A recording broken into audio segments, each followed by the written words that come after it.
Republican Governor Scott Walker's decided to cram himself into the overcrowded GOP clown car. Right now, Walker is one of the least popular governors in America. He's under investigation by the FBI, and he's crippled the education system in his state. But still, he thinks the Koch brothers will have enough power to put him in the White House. And I have Ruth Conniff with the Progressive magazine with me to tell us what a Walker presidency could mean.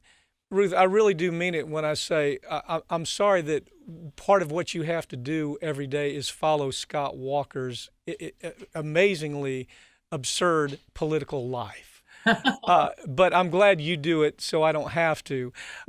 Give me the quick run is we knew he was going to run. Okay, so he's running. It's almost like a non-event for all practical purposes. But what it does do is it allows us to say, okay, now we really do need to focus on the talking points. We really do need to dissect what this guy's all about. So why don't we begin there? Tell me, if you were giving me 10,000 foot, about if you have the quick talking point on Walker at the water cooler, what is it? Well, I mean, he's just destroyed the economy of Wisconsin, for starters. He ran on a campaign promise to create 250,000 new jobs. He made less than half of that mark.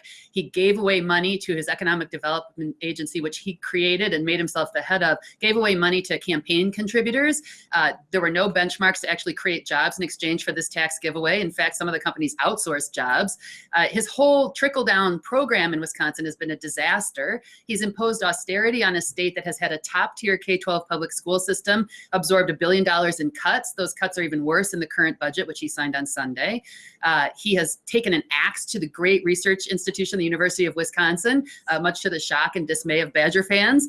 We are no longer have professor tenure, which means that top researchers who come here to teach and do their research and bring about $1 billion into our local economy are packing their bags and heading for other universities. I mean, he's just made a hash out of Wisconsin. So he has tested the proposition that a hard right politics that is unapologetically anti-union, that has removed prevailing wage in our current budget, which he proudly touts as the destruction of a New Deal era protection for workers, that destroying it's all been a disaster for Wisconsin. Well, let me drill down and say you're far too refined to say what I'm going to say. Let me say it.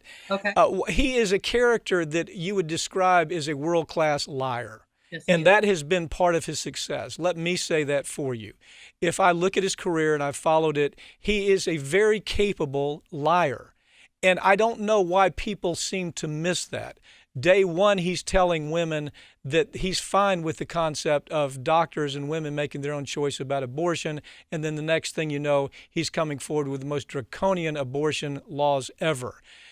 Day one, he's talking about, I'm going to make sure that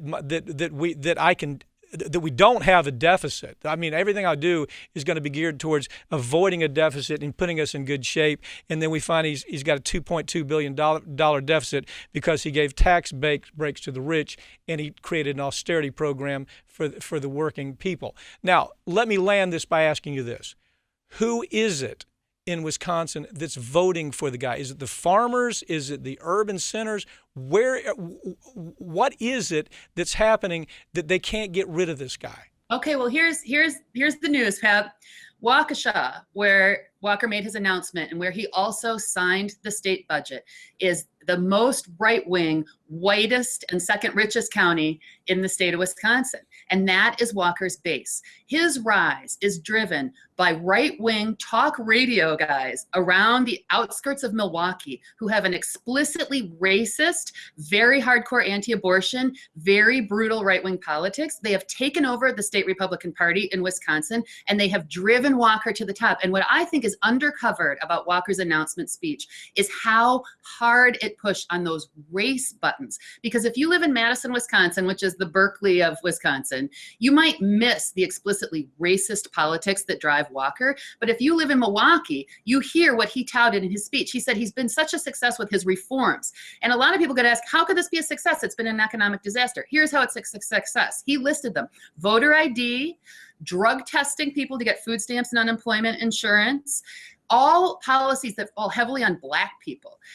He got huge applause lines for these. Castle Doctrine, concealed carry. He is speaking a language of a right-wing, extremely anxious, racist base. And he gets tremendous popularity from him, but in the statewide, 60% of Wisconsinites will not vote for him for president. He can soar in Iowa and still lose Wisconsin. Wow, amazing. Well, look here, but you hit on something, and that's where I was trying to move this conversation. What is the heart of what we're talking about? Because Wisconsin is a microcosm. What he is doing there is kind of a microcosm for what we're seeing across the country. Donald Trump's his attack on immigration. It's not immigration, it's race. It's a racial overtone. It is the Willie Horton, if you think about it, it's what the old man Bush did with Willie Horton. Willie Horton was about race. It was, it wasn't about the fact the criminal justice system doesn't work. It was about race. And so what you're describing to me as I'm listening to you talk about this nutcase set loose in Wisconsin, I could go state by state, and I could show you the similarity with each one of these Republican governors, each one of these political high-profile types. They're all using this race issue. They're dressing it up different. As you point out, it may have to do with school vouchers. It may have to do with some safety net issue. But nevertheless, when you drill down to it, it is, you know what? They're taking advantage of us white people.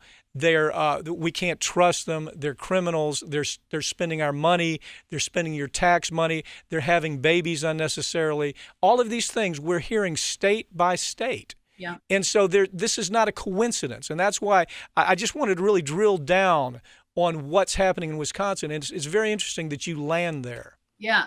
I think people can miss that because when Walker launched his attack on teachers, when he made public employees no longer able to bargain collectively, there were huge crowds, 200,000 people around the square here in Madison, mostly white people because it's a very white state. And there was he attacked the unions, disempowered the unions because that's great for Republicans. He's cutting the legs out from under the Democratic Party with those attacks, it disempowered workers, so employers like that.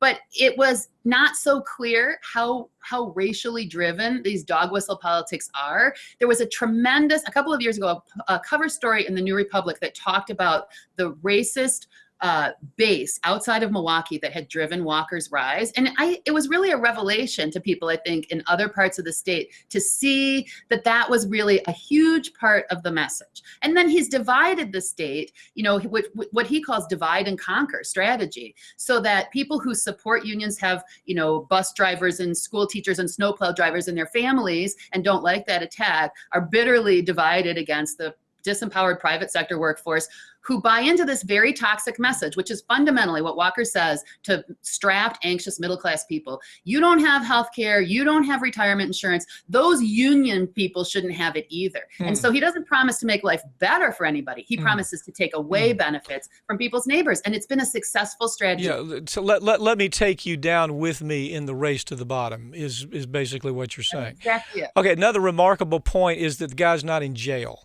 Let me just tell you something. Again, I'll say this. I practice law. I kind of know a case when I was a prosecutor, criminal defense. I've done both.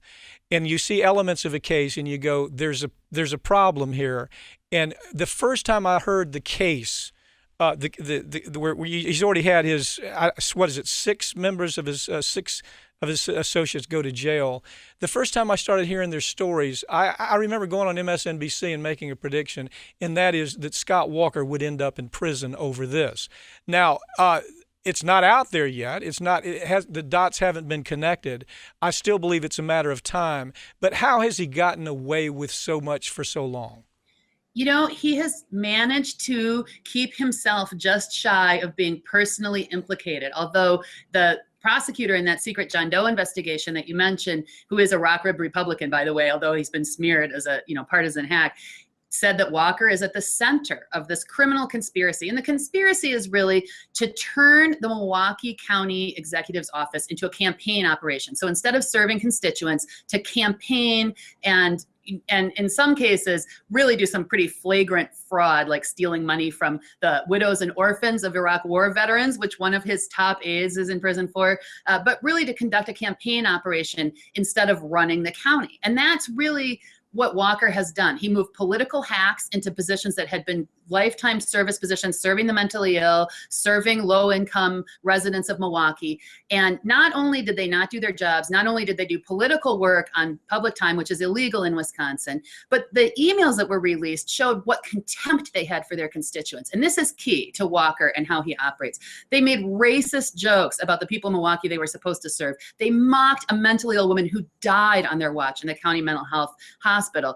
There was just no concern whatsoever for the public. It was nothing but a political operation. Well, let me tell you, he has to win. He has to win in his bid for presidency, because if he doesn't, I do have a prediction.